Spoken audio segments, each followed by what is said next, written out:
Baik, Assalamualaikum warahmatullahi wabarakatuh dan selamat pagi semuanya.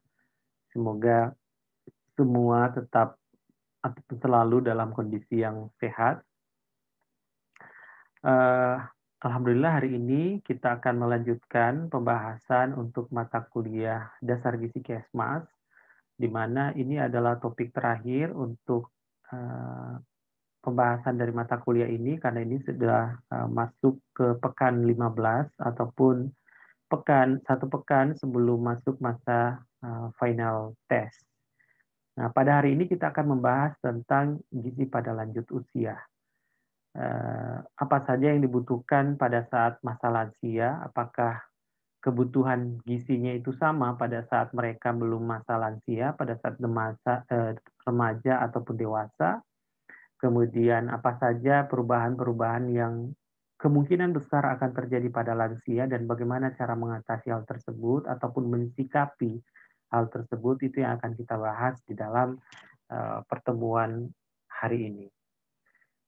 Sebelum kita membahas lebih lanjut tentang apa itu lansia dan juga beberapa topik yang lain tadi yang seperti yang disebutkan di awal, ini mau disampaikan bahwa kita sebagai umat manusia yang hidup di dunia ini pasti memiliki tujuan.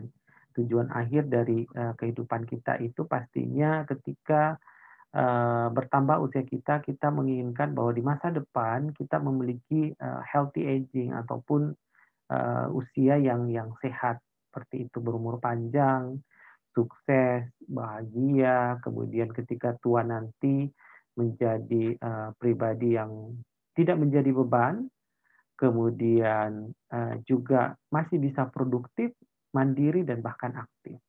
Namun bagaimana cara supaya bisa mencapai hal tersebut? Tentunya ada sesuatu hal yang mesti kita lakukan. Tentu perlu persiapan yang baik pada saat masa dewasa ataupun pada masa pralansia, sehingga ketika memasuki usia lansia, hal tersebut kita bisa capai. Beberapa hal ini kita bisa peroleh dengan baik. Nah, selanjutnya, apa itu lansia? Kalau berdasarkan, maaf, kalau berdasarkan undang-undang, sorry, ya, berdasarkan undang-undang nomor 13 tahun 98 tentang kesejahteraan lanjut usia, bahwa lansia itu adalah mereka atau seseorang yang telah mencapai usia 60 tahun ke atas. Jadi 60, 61 itu sudah masuk lansia. Di mana usia-usia ini adalah usia yang kalau misalnya yang bekerja atau pegawai negeri ini adalah masa pensiun. Jadi ketika memasuki usia ini biasanya pegawai atau pegawai negeri sipil itu biasanya mereka akan pensiun dari kantornya. Nah, lansia ini di dalam undang-undang ini juga disampaikan ada dua kategori. Ada yang lansia potensial, yakni mereka yang masih mampu bekerja ataupun melakukan kegiatan menghasilkan barang maupun jasa, dan lansia yang tidak potensial. Nah, mereka inilah yang lansia yang tidak mampu lagi atau tidak berdaya lagi untuk mencari nafkah, sehingga hidupnya itu lebih banyak bergantung pada orang lain. Selanjutnya, selain istilah lansia dan juga istilah pralansia, dan istilah ini adalah istilah buat mereka atau individu yang berusia 45 sampai 59 tahun. Nah, selanjutnya bahwa jika kita membicarakan tentang jumlah lansia di Indonesia, berdasarkan hasil sensus penduduk oleh Badan Pusat Statistik di tahun lalu, diketahui bahwa persentase penduduk lansia adalah sekitar 9,78%, di mana jumlah penduduk pada saat itu atau hasil sensus tahun 2020 diketahui sekitar 270 juta. Artinya sekitar 27 juta orang diantaranya itu berusia 60 tahun ke atas atau berkategori lansia. Dan angka ini mengalami peningkatan dari sensus-sensus sebelumnya. Dan diperkirakan pada tahun 2045 penduduk lansia kita itu akan diperkirakan sekitar 1/5 dari total penduduk Indonesia. Jadi jumlah ini memang ya cukup banyak ya untuk sebuah jumlah penduduk lansia di suatu negara. Nah, selanjutnya setelah mengetahui berapa jumlah penduduk lansia di Indonesia, apa itu lansia, yang perlu kita ketahui juga adalah bahwa pada saat kita memasuki usia tua ataupun lanjut usia, itu akan terjadi perubahan-perubahan fisiologis yang secara alamiah akan dialami oleh setiap orang. Di mana dikatakan bahwa ketika masuk usia tua, itu selain ada kesengsaraan fisik, tanda tanda kutip, akan juga disertai dengan kondisi psikis, sosial, dan juga ekonomi yang akan terpengaruh. Dari segi psikis itu banyak sekali lansia yang merasa cemas, merasa depresi, kesepian ketika masuk masa lansia. Begitupun dalam hal sosial, juga banyak lansia yang merasa sudah mulai diabaikan dari lingkungan sekitarnya. Dia merasa tidak dihiraukan lagi dan lain sebagainya. Dalam hal ekonomi juga pasti akan terpengaruh karena tadi dikatakan masa ini adalah masa pensiun, sehingga itu akan berpengaruh pada penghasilan dia yang dulu mungkin ketika dia bekerja dia bisa menghasilkan lebih banyak rupiah misalnya, tetapi pada masa pensiun ya cuma mengandalkan gaji pensiun yang pastinya tidak sebanyak pada saat dia bekerja. Nah, selain itu ya tadi dikatakan bahwa kekuatan, ketahanan, kelenturan otot rangka itu sudah mulai berkurang, dan inilah yang menyebabkan pada lansia itu terkadang terjadi refleksi baik kepala maupun leher ke depan, dan ini yang menyebabkan lansia tidak bisa berjalan dengan tegap dan biasanya akan dibantu dengan misalnya tongkat seperti itu. Selanjutnya adalah bahwa tadi dikatakan pada masa lansia atau masa ketika memasuki usia lansia akan terjadi kemunduran dan kelemahan yang akan terjadi atau akan dialami oleh lansia. Misalnya pergerakan dan kestabilan yang mulai terganggu. Mereka itu cenderung tidak bisa berjalan dengan cepat ataupun seaktif dulu lah, karena memang kestabilannya itu sudah mulai terganggu, pergerakannya juga sudah mulai melambat. Kemudian ini juga hampir dialami oleh semua lansia adalah demensia ataupun intelektual yang mulai terganggu, daya ingat yang sudah mulai terganggu, dan seterusnya. Isolasi diri seperti depresi, ya mereka merasa mungkin ada perasaan merasa tidak berguna lagi atau tidak diperhatikan oleh keluarganya lagi, sehingga mereka biasanya mulai depresi, atau kalau misalnya mereka masa lansianya itu ada penyakit-penyakit tertentu yang itu yang menyebabkan mereka merasa tidak berguna lagi, sehingga perasaan depresi itu kadang muncul. Inkontinensia dan impotensia juga terkadang dihadapi oleh para lansia. Inkontinensia ini adalah ketidakmampuan untuk membuang air kecil, misalnya itu karena memang ada berkurangnya otot-otot di sekitar saluran kencing misalnya, sehingga ya mereka tidak bisa menahan. Jadi dia keluar saja, dan sehingga banyak biasa lansia itu yang dipakaikan popok karena untuk menghindari BAK-nya atau buang air kecilnya itu kemana-mana. Dan untuk impotensia ini biasanya dialami oleh mereka yang berjenis kelamin laki-laki ya, jadi kemampuan untuk ereksi. Meskipun ada rangsangan, biasanya memang ereksi itu akan mulai berkurang pada lansia laki-laki. Defisiensi imunologis, jadi daya tahan tubuhnya juga sudah mulai akan berkurang, ya. Kemudian infeksi, konstipasi, dan juga malnutrisi. Infeksi ini ya karena tadi ada kaitannya dengan imunologis ya, yang sudah mulai berkurang. Jadi ketika ada virus, kuman, bakteri yang masuk ke dalam tubuhnya, itu lebih rentan untuk mengalami sakit. Juga konstipasi ini juga yang paling sering dialami oleh lansia, sehingga memang perlu diperhatikan makanan-makanan yang dikonsumsi oleh lansia ini harus banyak mengandung serat.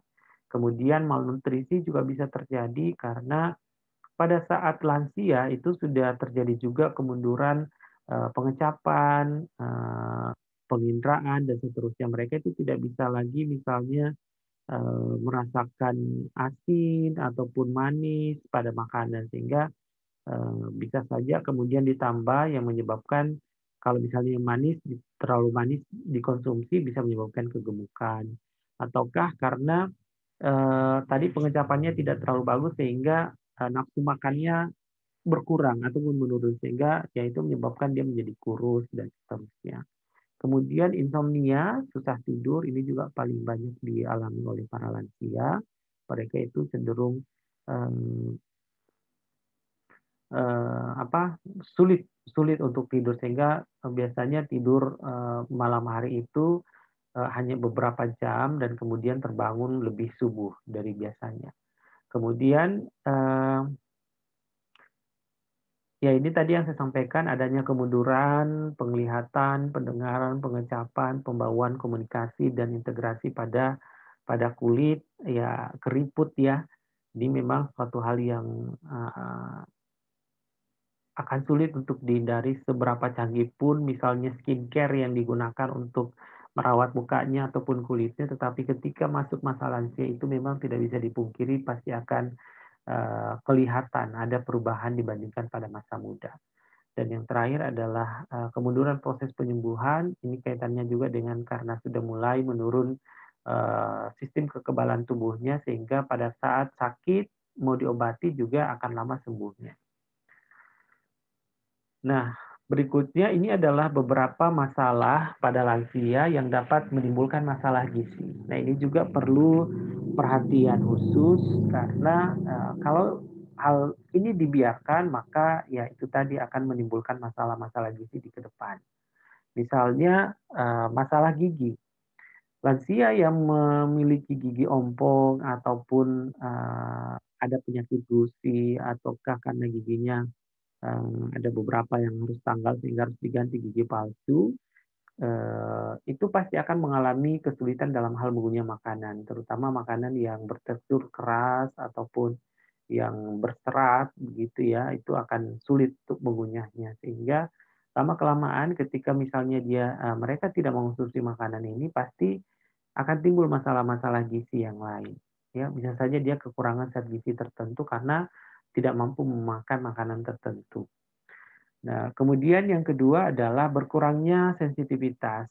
Sensitivitas yang di sini adalah terhadap rasa dan aroma makanan, sehingga lansia itu cenderung untuk menyukai makanan yang terlalu asin dan manis yang tidak baik untuk kesehatan. Sehingga ya kalau terlalu sering makan asin misalnya bisa hipertensi, terlalu manis misalnya bisa diabetes mellitus. Nah, ya, ini karena mereka tidak bisa merasakan lagi apakah makanan ini sudah asin ataukah sudah sangat asin ataukah belum manis dan seterusnya.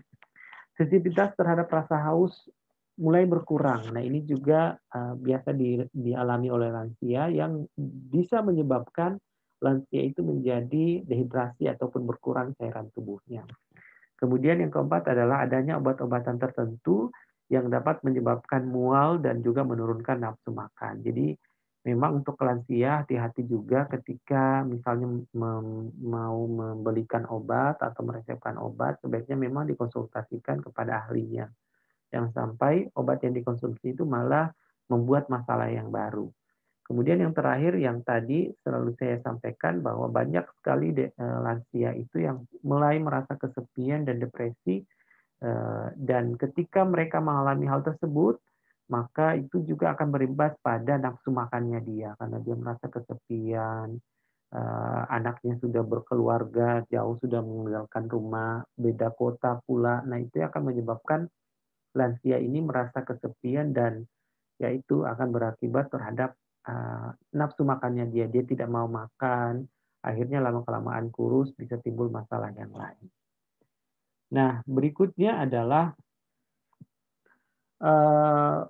berbicara tentang lansia, tentunya kita perlu mempersiapkan diri, baik pada masa sebelum pralansia ataupun pada saat pralansia itu sudah harus mempersiapkan diri bahwa ketika kita memiliki umur yang panjang ya nanti pasti kita akan menjadi seorang lansia. Tapi bagaimana kemudian menjadi seorang lansia yang sehat dan seterusnya perlu persiapan. Yang pertama adalah kita harus menerima bahwa proses menjadi lansia itu adalah proses alamiah. Jadi misalnya tadi ketika terjadi keriput misalnya, tiba-tiba ada di bawah kantung mata ada keriput, di bagian pipi sudah ada keriput, dan seterusnya. Tidak perlu stres, tidak perlu kemudian berkeluh kesah, karena memang itu adalah proses alamiah yang akan dialami oleh setiap individu. Justru kita perlu banyak bersyukur, karena tidak semua individu juga bisa memperoleh usia sampai dengan lansia. Banyak juga yang masih muda, masih remaja yang sudah meninggal dunia. Kemudian yang berikutnya adalah meningkatkan kesabaran, berpikir positif dan optimis, serta meningkatkan rasa percaya diri. Dengan cara apa? Ya melakukan kegiatan atau pekerjaan yang sesuai dengan kemampuan atau sesuai dengan hobinya kita. Tidak perlu memaksakan untuk mengerjakan segala sesuatu yang memang bukan hobinya kita atau tidak sesuai dengan kemampuan kita. Karena memang pada saat lansia itu ya sudah terjadi beberapa kemunduran atau terjadi beberapa uh, kelemahan pada lansia. Kemudian yang terpenting adalah yang terpenting juga adalah mempersiapkan tempat tinggal yang aman dan nyaman. Ini juga perlu menjadi perhatian serius buat lansia, karena pada saat mereka lansia mereka kan pasti butuh ketenangan, butuh yang namanya kebahagiaan. Tapi kalau misalnya tidak ada tempat tinggal, meskipun sesederhana apapun itu pasti dibutuhkan oleh lansia. Kemudian tetap setia dengan pasangan yang sah dan meningkatkan hubungan harmonis dengan keluarga, pertemanan, dan partisipasi dengan lingkungan masyarakat. Tetap setia dengan pasangan ini juga untuk menghindari beberapa penyakit-penyakit yang diakibatkan karena seks bebas misalnya. Ataupun kalau misalnya hubungan dengan keluarga itu lebih harmonis, itu akan meningkatkan rasa kebahagiaan dan menghindarkan depresi dari para lansia. Kalau misalnya ada hubungan yang tidak harmonis, ya pasti itu akan berpengaruh terhadap kondisi psikis atau kondisi kejiwaan daripada lansia. Termasuk pertemanan, kondisi lingkungan, tetangga-tetangga kita, itu diperbaiki hubungan kita. Karena kalau ada hubungan yang tidak baik, itu pasti akan berpengaruh terhadap kondisi kejiwaan kita. Kemudian yang berikutnya adalah mempersiapkan dana untuk biaya hidup dan jaminan kesehatan. Pastinya, karena pada masa lansia tadi daya tahan tubuh menurun, cenderung rentan untuk mengalami penyakit. Nah, kalau sudah sakit pasti butuh biaya dan pasti butuh yang namanya asuransi misalnya. Nah, kalau misalnya itu tidak ada ya pasti biayanya akan lebih mahal lagi. Dan yang terakhir adalah meningkatkan kesehatan dengan PHBS, berperilaku hidup bersih dan sehat, dan tentunya dengan makan makanan yang bergizi seimbang. Ini juga penting karena terkadang memang beberapa penyakit-penyakit yang dialami oleh lansia itu muncul akibat tidak menerapkan perilaku hidup bersih dan sehat ini. Sehingga paling tidak dengan menerapkan ini beberapa penyakit-penyakit yang ada kaitannya dengan PHBS itu bisa dicegah. Yang berikutnya, bagaimana kemudian upaya untuk mencegah dan menunda turunnya kebugaran, munculnya penyakit degeneratif maupun kecepatan proses menua, ya caranya adalah dengan menerapkan perilaku hidup sehat. Nah ini juga penting karena dengan melakukan perilaku hidup sehat seperti yang disampaikan tadi, itu paling tidak bisa menunda ataupun mengurangi risiko-risiko yang diakibatkan yang berkaitan dengan perilaku hidup sehat ini. Nah, seperti apa contohnya? Misalnya, makan makanan yang baik. Nah, ini ada kaitannya dengan gizi seimbang misalnya. Baik dalam hal ini memiliki kandungan gizi yang baik, kemudian memiliki higienitas yang baik dan seterusnya. Karena meskipun misalnya mengandung zat gizi yang baik, tetapi kalau dia disajikan dalam kondisi yang tidak bersih, tidak higienis, ya itu juga percuma. Misalnya kita mau memakan buah, kalau buahnya kita tidak perhatikan, misalnya ada lalatnya, ada ulatnya misalnya, atau baru dihinggapi lalat misalnya, ya memang buah mengandung banyak vitamin mineral, tetapi itu kemudian tidak akan dapat dimanfaatkan secara maksimal oleh tubuh kita, oleh karena tadi sudah tercemar oleh hewan-hewan tertentu ataupun mikroba yang lain.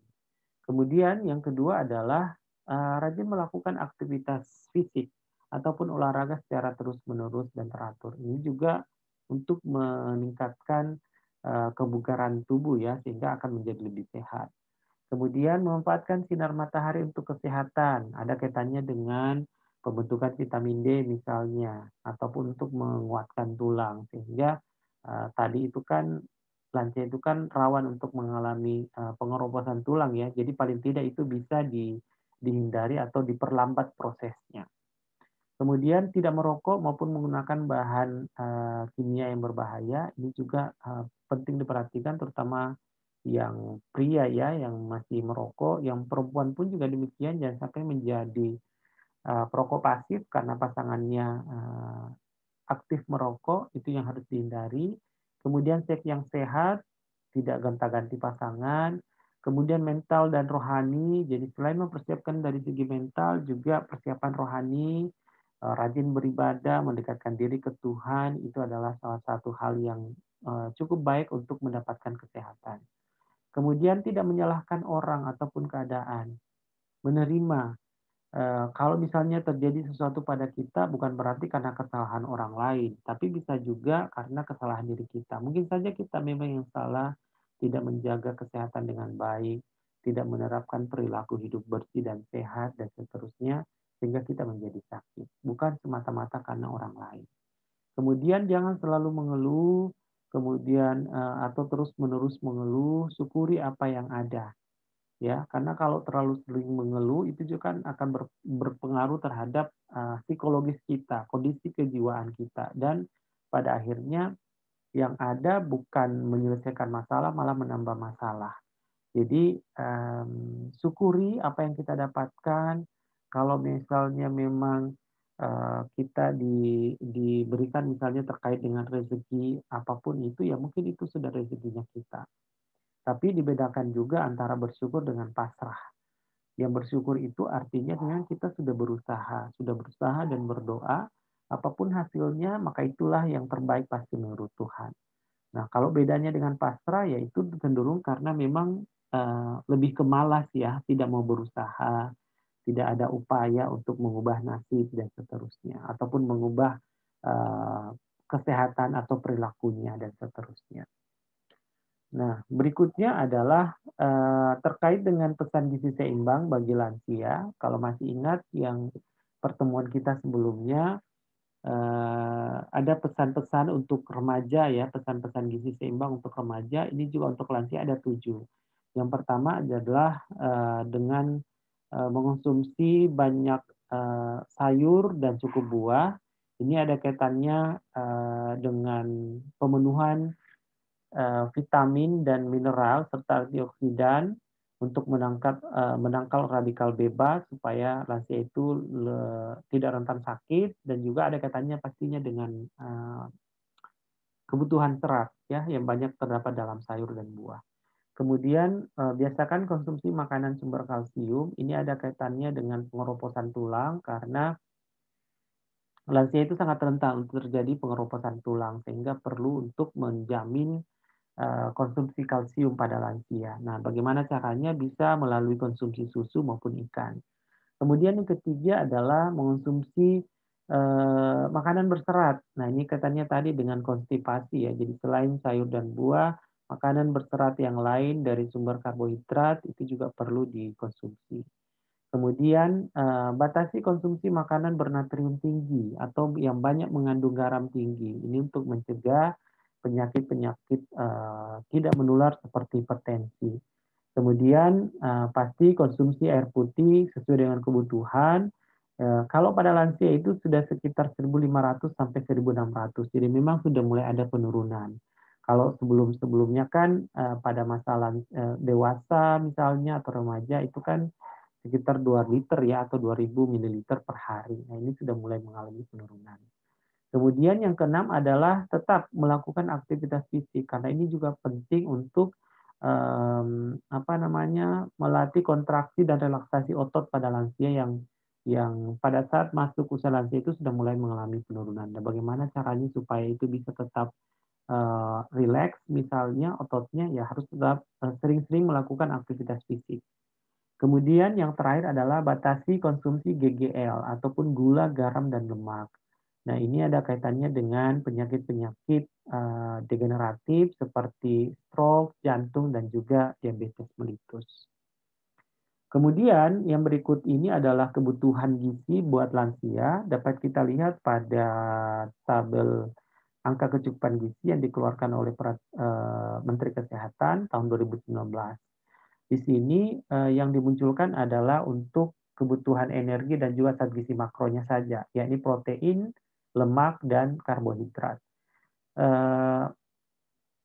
Di sini kebetulan kalau kita lihat di AKG, tidak ada yang persis mulai dari angka 60 atau usia 60, sehingga yang saya munculkan di sini adalah mulai dari 50 sampai 64, 65, 80, dan plus 80. Begitupun untuk yang jenis kelamin perempuan. Nah, secara umum kalau kita bandingkan antara laki dan perempuan, memang kebutuhan energi dan zat gizi makro itu lebih banyak pada laki-laki dibandingkan dengan lansia perempuan.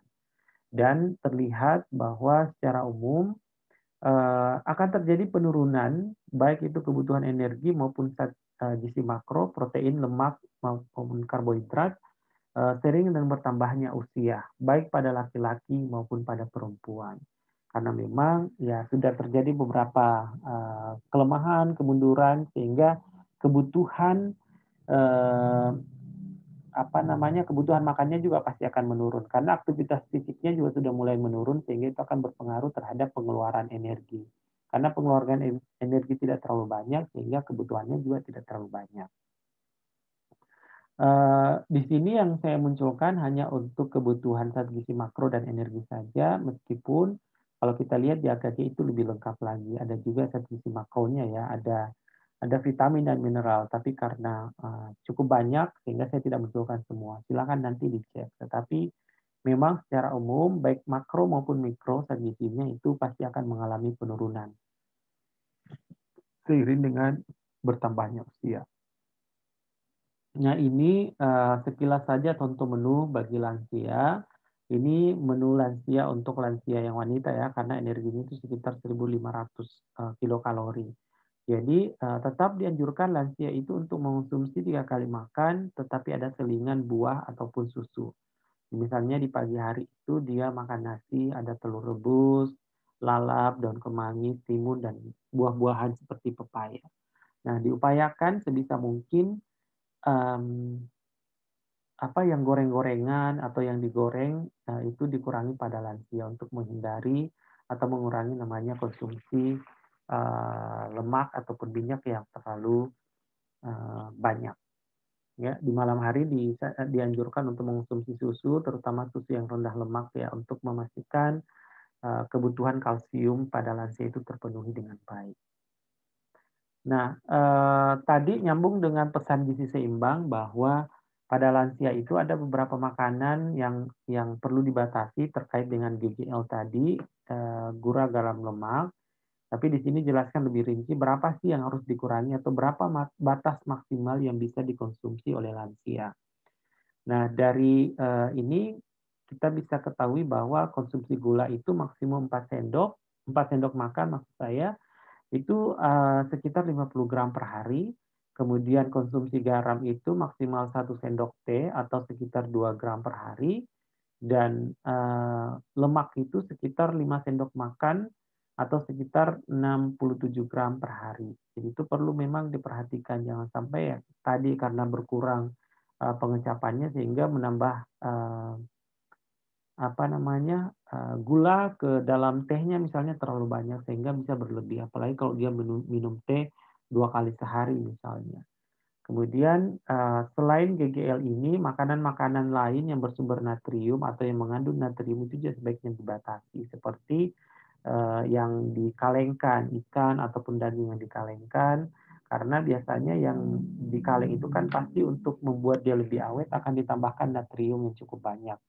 Dan juga minuman yang berkarbonasi ataupun yang bersoda, karena minuman ini secara umum atau sebagian besar itu banyak sekali mengandung gula yang dikhawatirkan kalau sering dikonsumsi, terutama untuk lansia, akan meningkatkan kadar glukosa dalam darahnya.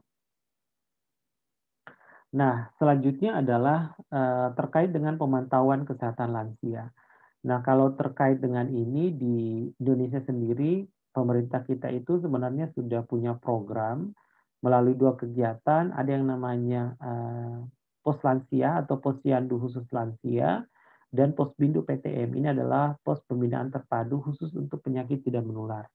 Bedanya apa? Jadi kalau pos lansia memang ya dia khusus lansia, sedangkan kalau Posbindu ini dia sasaran penduduk di atas 15 tahun. Jadi biasanya memang dia untuk satu keluarga diharapkan bisa berkunjung ke Posbindu ini untuk dicek apakah mereka mengalami penyakit atau berisiko untuk mengalami penyakit-penyakit tidak menular. Jadi biasanya ada pemeriksaan tekanan darahnya, pemeriksaan gula darah, kolesterol, dan seterusnya. Sehingga itu akan bisa dipantau. Kalau misalnya mereka memang tidak terlalu tinggi, maka akan dianjurkan untuk mulai menurunkan sehingga tidak menjadi lebih parah. Nah, tetapi memang untuk pelaksanaan ini, pos lansia dan pos bindu terkadang di beberapa lokasi itu dilaksanakan berbarengan ya, satu kali karena sasarannya hampir sama. Yang di pos bindu itu pasti sudah ada lansia, tapi yang di lansia belum tentu ada yang di bawah yang selain lansia ya. Karena memang dia khusus untuk lansia. Nah, kalau di pemantauan kesehatan lansia ini ada juga buku khusus untuk kesehatan lanjut usia. Kalau teman-teman pernah melihat buku KMS yang untuk balita, untuk posyandu balita, itu kan juga ada bukunya. Nah, untuk lansia sendiri juga ada bekal buku ini yang harus dibawa pada saat mereka melakukan kunjungan ke pos lansia atau pos bindu ini. Ini gambaran singkat dari buku ini, itu berisikan identitas, jadi siapa nama lansia ini, tanggal lahir dan sebagainya. Pokoknya identitas lengkapnya dia, riwayat kesehatannya seperti apa saja yang pernah diderita, apa yang diderita saat ini dan seterusnya. Catatan keadaan dan kesehatan dan apa keluhannya, bagaimana perkembangan kesehatannya, apakah mereka menggunakan obat atau tidak. Dan di bagian akhir dari buku ini ada beberapa informasi-informasi kesehatan yang dapat dibaca oleh lansia untuk dipraktekkan dalam kehidupan sehari-hari. Kemudian yang berikutnya adalah aktivitas fisik bagi lansia. Ini adalah kegiatan yang dianjurkan buat lansia untuk dapat meningkatkan kesehatan. Dan ada dua istilah dalam hal ini, aktivitas fisik dan latihan fisik. Apa yang membedakan? Kalau aktivitas fisik itu adalah gerakan tubuh yang dapat meningkatkan pengeluaran tenaga ataupun energi. Misalnya berkebun, menyapu, membersihkan rumah, bermain dengan cucu, mengepel, dan lain sebagainya. Jadi itu adalah aktivitas fisik itu adalah ya aktivitas bergerak, tidak hanya baring, tidak hanya tidur, tidak hanya duduk. Ya. Jadi paling tidak dengan melakukan aktivitas ini itu akan membantu mengeluarkan energi ataupun membuat paling tidak otot itu menjadi lebih lentur atau tidak kaku. Nah, kemudian ada latihan fisik. Nah, bedanya kalau tadi kan dia sekedar melakukan gerakan saja supaya ada pengeluaran energi. Kalau yang latihan fisik, dia itu memang terencana, terstruktur, dan berkesinambungan. Serta dilakukan berulang-ulang untuk memang meningkatkan kebugaran jasmani. Contohnya dia senam, jalan, bersepeda, berenang, dan lain sebagainya. Jadi memang dalam hal pengeluaran energi tentunya akan lebih banyak pada saat latihan fisik dibandingkan dengan aktivitas fisik. Namun ada juga yang perlu diingat bahwa meskipun memang latihan fisik ini penting, tetapi pasti ada yang harus dibatasi. Ya, nanti sebentar kita lihat di slide berikutnya apa saja yang perlu dibatasi terkait dengan aktivitas fisik ini. Nah, berikut ini adalah manfaat aktivitas fisik bagi lansia.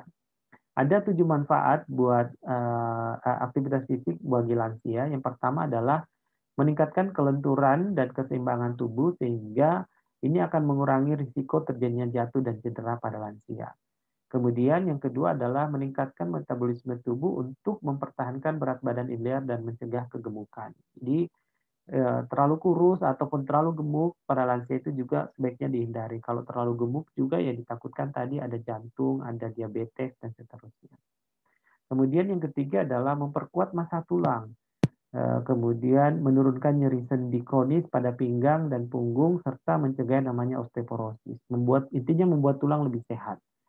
Dan yang keempat adalah meningkatkan kerja dan fungsi jantung, paru-paru serta pembuluh darah. Jadi pasti akan karena membuat aliran darah lebih lancar ya, sehingga jantung itu menjadi lebih sehat. Meningkatkan aktivitas fisik, aktivitas kekebalan tubuh terhadap penyakit dengan cara apa? Meningkatkan kekebalan tubuh dari lansia ini. Kemudian yang keenam adalah meningkatkan kesejahteraan psikologis dan juga percaya diri, apalagi kalau mereka berolahraga bersama, misalnya pada kegiatan pos lansia biasanya itu selain dilakukan pemeriksaan, biasanya ada juga senam bersama para lansia.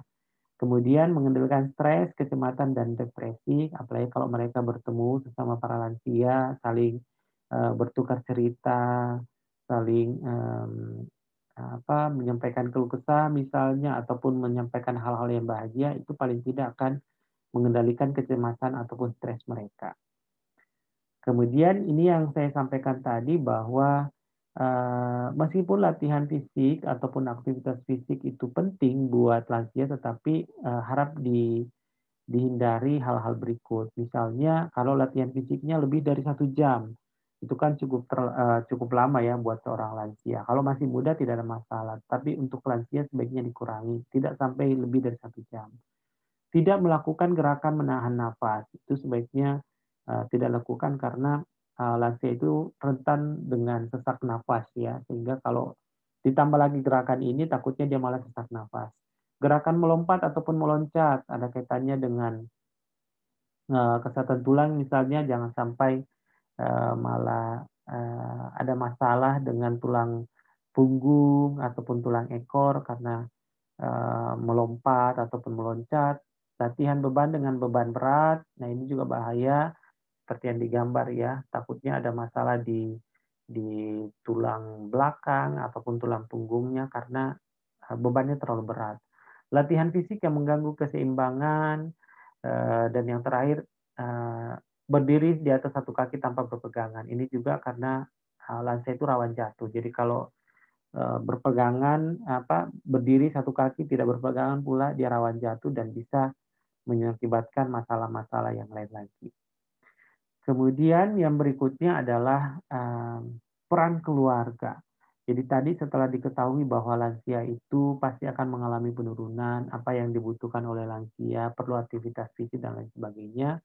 Nah, hal-hal tersebut memang perlu diketahui oleh lansia itu sendiri atau calon lansia pada saat dia pralansia. Tetapi yang tidak kalah penting juga adalah peran keluarganya sendiri. Keluarga atau orang-orang yang ada di dekat lansia, terutama mereka yang masih muda atau belum masuk kategori lansia, perlu atau harus mengetahui apa yang akan terjadi pada lansia ketika mereka memasuki usianya, ataupun mereka masuk usia 60 misalnya. Sehingga mereka akan lebih paham bagaimana cara memperlakukan lansia dengan baik, bagaimana menghadapi lansia, dan seterusnya. Sehingga tidak terjadi cekcok antara yang muda dengan yang tua misalnya, atau paling tidak akan membantu supaya lansia itu memang bisa hidup lebih sehat lagi.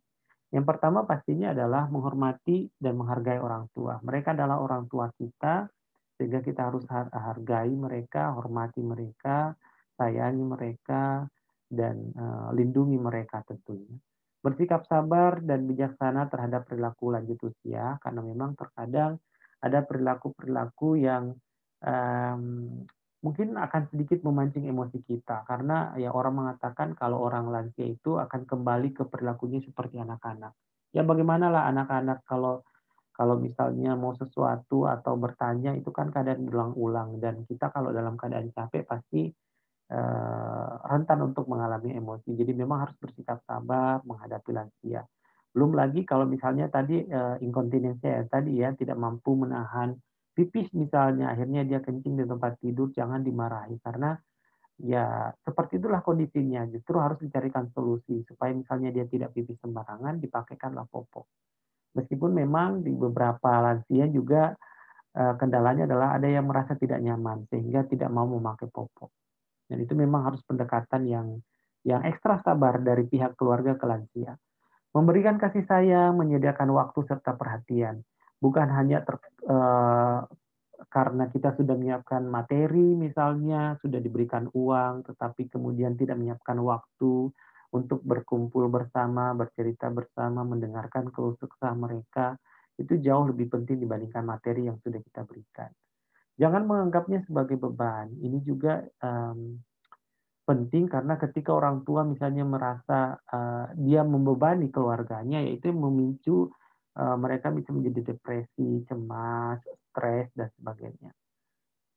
Kemudian yang kelima adalah memberikan kesempatan untuk tinggal bersama. Sebisa mungkin, mmm, ketika orang tua kita misalnya tinggal sendiri atau kita sudah tinggal bersama dengan keluarga kita, daripada, orang tua kita dimasukkan di panti jompo, alangkah lebih baik kalau kita memberikan kesempatan dia tinggal bersama kita, kalau memang orang tuanya mau. Karena kita bisa melihat langsung bagaimana orang tua kita bisa merawat langsung, eee, untuk meningkatkan derajat kesehatan lansia kita. Kemudian, yang keenam adalah mengajaknya dalam acara-acara keluarga. Ini juga penting untuk meningkatkan percaya diri mereka, mereka merasa masih dibutuhkan, masih bermanfaat, dan seterusnya. Kemudian yang berikutnya adalah membantu mencukupi kebutuhannya. Ya, ada kaitannya tadi dengan nomor 3 ya. Jadi selain waktu, ya pasti juga ada keuangan, mengajaknya jalan-jalan, dan seterusnya. Mengingatkan dan mendampingi lansia untuk memisahkan kesehatan secara teratur ke fasilitas kesehatan. Jadi memang selain diingatkan, perlu juga didampingi karena ya orang tua kan daya ingatnya sudah mulai menurun. Jadi meskipun kita sampaikan pekan depan ke dokter ya, periksa atau ke puskesmas, ikut pos lansia dan seterusnya, ya tapi karena memang dasar lansia itu pada dasarnya akan mengalami penurunan daya ingat dan seterusnya, ya memang selain diingatkan perlu apa namanya, didampingi. Nah, itu juga untuk menghindari hal-hal yang tidak diinginkan yang bisa terjadi di luar sana, misalnya dia sampai terjatuh atau terpeleset dan lain sebagainya. Kemudian, memberikan dorongan untuk tetap hidup bersih dan sehat, ya ini terkait dengan mengingatkan juga, menyediakan dan memberikan makanan yang sehat sesuai dengan prinsip gizi seimbang, tentunya dengan memperhatikan kondisi, dan selera dari para lansia, jangan juga terlalu memaksakan ya, karena ya itu tadi sudah mulai mengalami penurunan, harus, pengecapan, indera penciuman dan sebagainya harus memang dilakukan pendekatan yang baik untuk menanyakan kira-kira apa mau mereka mau makan apa dan seterusnya. Tentunya yang dipilihkan itu juga tidak asal dipenuhi juga ya, tentu harus ada pertimbangan-pertimbangan bahwa hal tersebut atau makanan tersebut baik untuk dikonsumsi atau tidak. Yang ke-11 adalah mencegah terjadinya kecelakaan baik di dalam maupun di luar rumah. Nah, ini juga yang sangat rawan ya, terutama dalam rumah, di kamar mandi itu paling sering orang tua itu mengalami, jatuh ataupun kecelakaan karena lantai yang licin. Jadi itu harus betul-betul dipastikan mereka dalam, kondisi aman, tidak akan terjatuh dan seterusnya. Yang terakhir adalah, sering berkomunikasi dengan orang tua dan keluarga, jangan sampai karena kesibukan kita sehingga kita tidak menyempatkan waktu untuk berkomunikasi dengan mereka.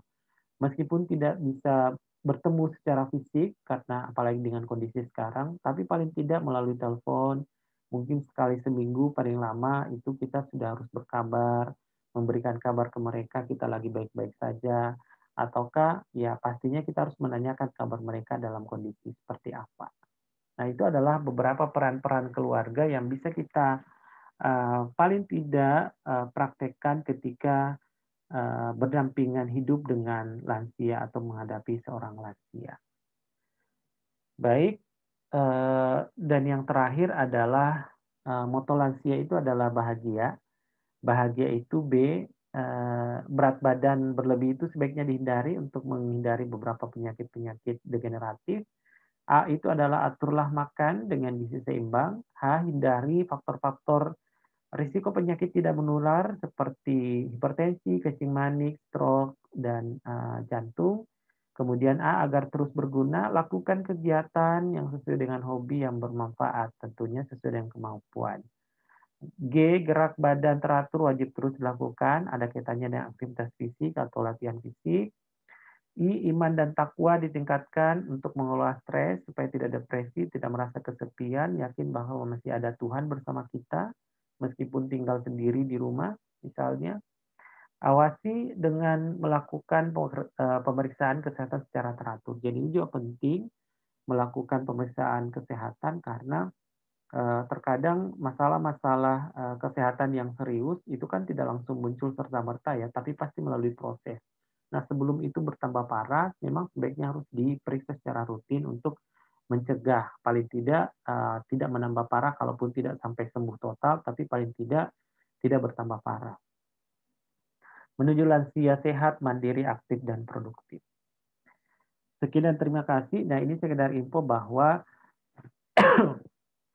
ada yang namanya Hari Lanjut Usia Nasional ya, yang diperingati beberapa hari ke depan di 29 Mei. Dan tahun ini jatuh pada hari ya Sabtu atau Minggu ya kalau tidak salah. Ya, Sabtu. Mungkin demikian yang sempat saya sampaikan hari ini. Terima kasih sudah melihat tayangan ini. Mudah-mudahan jelas apa yang saya sampaikan. Mohon maaf jika ada tutur kata yang kurang berkenan ataupun yang tidak jelas dalam penyampaian ini. Demikian kuliah kita hari ini. Saya akhiri. Assalamualaikum warahmatullahi wabarakatuh.